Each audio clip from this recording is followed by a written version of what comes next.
My name is Randy Leonard. I'm a lieutenant in the Navy's JAG Corps.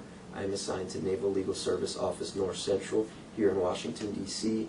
My most memorable experience in the Navy was easily my recent deployment to Afghanistan.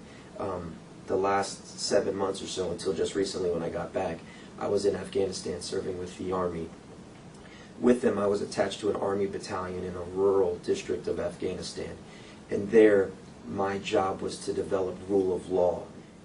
In years past, our focus in Afghanistan and Iraq before then was to detain enemy combatants under the U.S.'s law of war policy.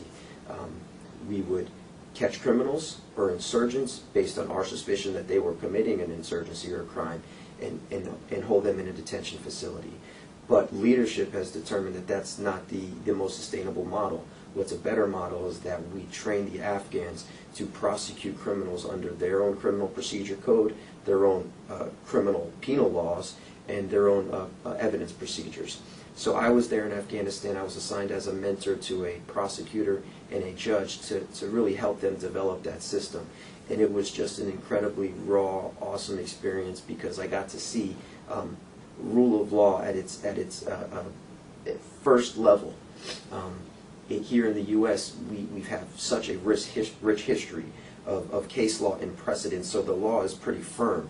But there, it's really a struggle to develop rule of law, and to be a part of that at the ground level was such an incredible experience, and I wouldn't trade it for anything.